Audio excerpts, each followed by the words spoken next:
Dangerous గై 21వ భాగం. అంతే, పెన్ నైఫ్ తీసి విసురుగా మనీషా మెడ మీద పెట్టాడు. గొంతును తాకిన నైఫ్ని చూసి షాకే పెనుగులాటం ఆపేసింది మనీషా. ఆ పదునైన కత్తి అప్పటికే ఆమె మెడ మీద గాయం చేసేసింది.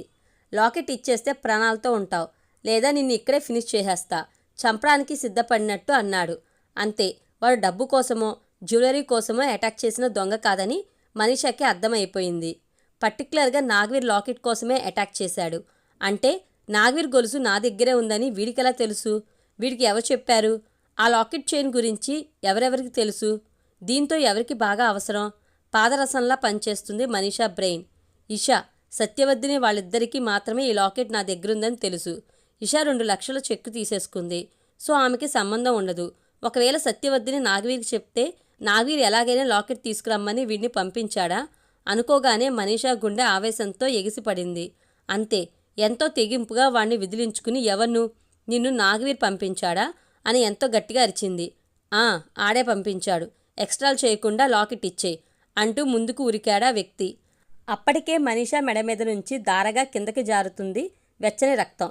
ఎలాగైనా వీడిని ఎదుర్కోవాలి, అసలు వీడెవడో చూడాలనే ఆవేశంతో మనోధైర్యాన్ని గుండెల నిండా నింపుకుంది.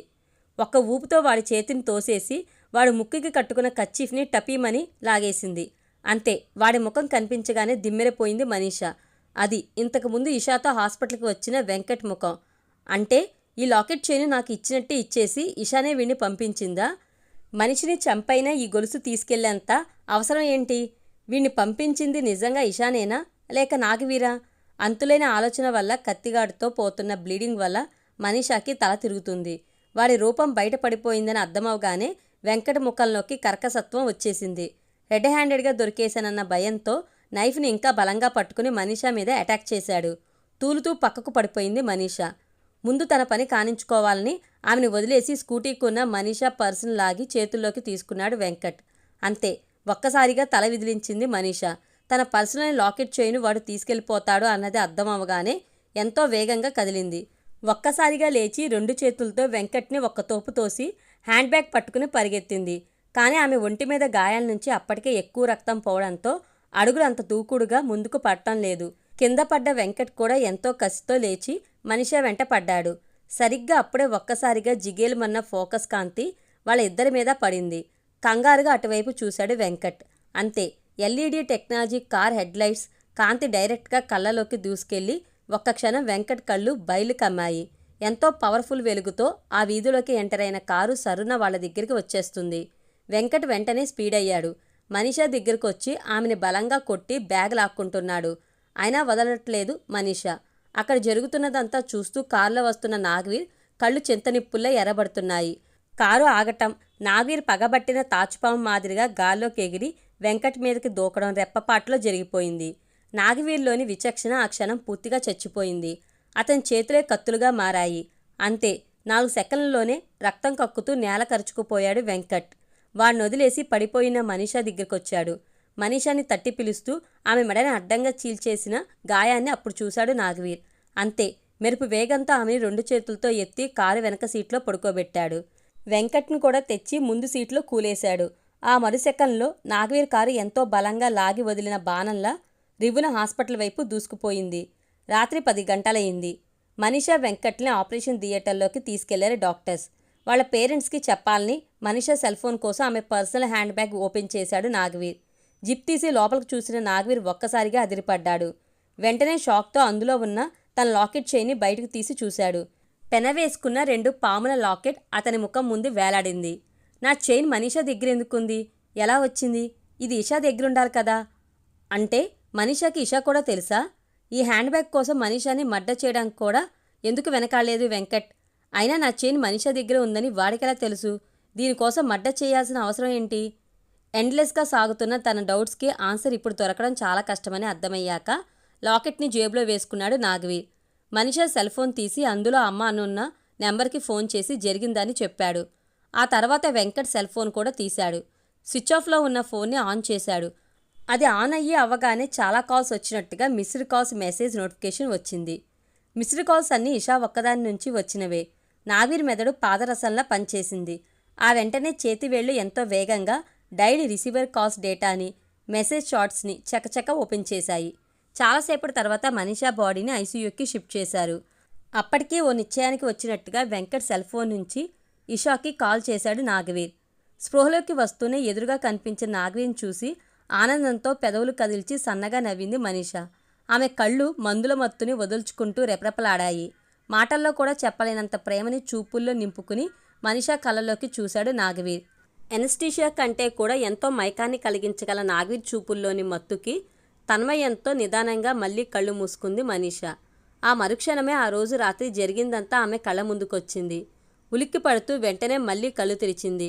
ఇప్పుడు ఆమె కళ్ళకి తల్లి తండ్రి కనిపించారు. ఏదో మాట్లాడడానికి గొంతు విప్పుతూ తల తిప్పబోయింది. కానీ ఆ రెండూ సాధ్యం కాలేదు. ఆమె గొంతును బలంగా గాయపరిచిన కత్తిపోటు వల్ల ఇప్పుడు ఆమె మాట్లాడలేని, తల తిప్పలేని పరిస్థితిలో ఉంది. కళ్ళని మాత్రం చుట్టుపక్కలకు తిప్పి చూసింది. నాగవీర్ ఎక్కడా కనిపించలేదు. నాగవీర్ తన కళ్ళకి కనిపించడం కళా నిజమా అని అర్థం కాక అయోమయంగా మళ్ళీ కళ్ళు మూసుకుంది. 3వ రోజు, 4వ రోజు, 5వ రోజు, ఒకదాని తర్వాత ఒకటిగా 10 రోజులు గడిచిపోయాయి. మనీషా మెడకి కట్టు ఉండడంతో మాట్లాడే అవకాశం, కనీసం తల తిప్పే అవకాశం కూడా లేకుండా పోయింది. ఆమె మెడలోనే ఉన్న నాగవీర్ గోల్డ్ చైన్ని, అందులోని పాముల లాకెట్ని చూసుకున్నాక అసలు ఏం జరిగిందోనని కంగారు పడుతుంది మనీషా మనసు. ఇప్పుడు ఆమె మనసుని నాగవీర్ పూర్తిగా ఆక్రమించేస్తున్నాడు. బెడ్ మీద పడుకుని లాకెట్ని చూస్తూ సుబ్రహ్మణ్యపురం వెళ్ళిన ఆ రోజుని, సత్యవతిని చెప్పిన నాగవీర్ చిన్న వయసు నాటి సంఘటనల్ని మళ్ళీ మళ్ళీ తలుచుకుంటుంది. కళ్ళు మూసుకుని అలా ఆలోచిస్తూనే నిద్రలోకి జారుకుంది మనీషా. సరిగ్గా అప్పుడే ఎవరివో మాటలు చిన్నగా వినిపిస్తున్నాయి. చెవులు రిక్కించింది. అది తల్లి గొంతు. నాగవీర్ ఫోన్ చేశాడు. వెంకట్ మీద పెట్టిన కంప్లైంట్లో ఇషా, ఫణీంద్రరాజుల పేర్లను కూడా చేర్చి వాళ్ళని ఇంట్రాగేషన్ చేస్తున్నారట పోలీసులు. నాగవీర్ వాళ్ళ మేనత్త, మావయ్యలు మనతో మాట్లాడడానికి రేపు వస్తామన్నారట. వాళ్ళు మనతో ఏం మాట్లాడతారు? ఆశ్చర్యంగా వినిపించింది తండ్రి గొంతు. ఇంకేం మాట్లాడతారు? ఉన్న ఒక్క కొడుకు, ఆ ఫణీంద్రరాజు కోసం మనీషాని, మనల్ని బతిమాలి కేసు వెనక్కి తీసుకోమని చెప్పడానికి అయ్యుంటుంది. కేసు మనం పెట్టలేదు కదే. అబ్బా, మీరు మరీ అమాయకంగా మాట్లాడతారండి. కేసు పెట్టింది నాగవీరే, కానీ మనీషా చెప్తే అతను కేసు విత్డ్రా చేసుకుంటాడు కదా. అలా అంటావా? కానీ ఇంత చేసిన వాడిని ఊరికే వదలకూడదు. మరి నాగవీర్ చెప్పింది కూడా అదే కదా.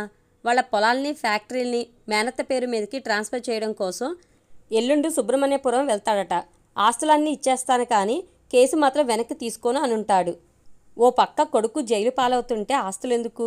రేపు వస్తారుగా వాళ్ళు. ఈ మాట వాళ్లతోనే చెప్పండి. భర్త మాటలకి చురక వేసింది ఆవిడ.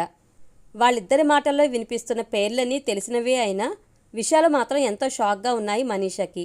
ఇన్ని రోజులు ఎన్నో ఊహలు, అనుమానాలు, భయాలు ఆమె మెదడుని ఉక్కిరి బిక్కిరి చేశాయి. ఇప్పుడు వాటన్నింటినీ పక్కన పడేసి తల్లి మాటల్ని మరలా మరలా తలుచుకుంటూ జరిగిన దాన్నంతా ఊహించే ప్రయత్నం చేస్తుంది ఆమె మెదడు. తెల్లవారిన వెలుగు కళ్ళపై పడి కొత్తగా మరో రోజు ఉదయించిన వేకువలో మనీషా మనసు కూడా కొత్తగా ఉత్సాహంగా ఉంది. జరిగిపోయిన పాత విషయాలన్నింటినీ పూర్తిగా జీర్ణించేసుకుందామే. నాగవీర్ని వెనువెంటనే చూడాలని ఆమె మనసు ఎంతగానో తహతహలాడుతుంది. ఈరోజు నాగవీర్ వస్తాడని రోజంతా ఎంతో ఆరాటంగా ఎదురుచూసింది. కానీ ఆమె ఆరాటానికి మరింతగా అడ్డుకట్ట వేస్తూ నాగవీర్ రాలేదు. మరో 2 రోజులకి మెడ మీద కట్టిన బ్యాండేజ్ని రిమూవ్ చేసి టెస్టులు చేశాక మనీషాను హాస్పిటల్ నుండి డిశ్చార్జ్ చేశారు. ఆమెను తీసుకుని ఇంటికి వచ్చేశారు. కారులోంచి కాలు బయటపడుతూ తలెత్తి చూసింది మనీషా. ఎదురుగా నాగవీర్ నవ్వుతూ కనిపించాడు. తడిబారి మెరుస్తున్న బ్రౌన్ కలర్ ట్రాన్స్పరెంట్ ఐస్తో ఆమె కళ్ళల్లోకి ప్రేమగా, ఆరాధనగా చూస్తున్నాడు నాగవీర్. అంతే, అదుపు చేసుకోలేనంత ఉద్వేగాన్ని ఆపలేనట్టు ఒక్కసారిగా పరుగున వచ్చి 2 చేతులతో అతన్ని గాఢంగా చుట్టేసింది మనీషా. ఆమెను అపురూపంగా గుండెలకు హత్తుకున్నాడు. మొట్టమొదటిసారి తనని తాను పూర్తిగా మర్చిపోయినట్లు అలా మైమరిచి ఉండిపోయాడు నాగవీర్.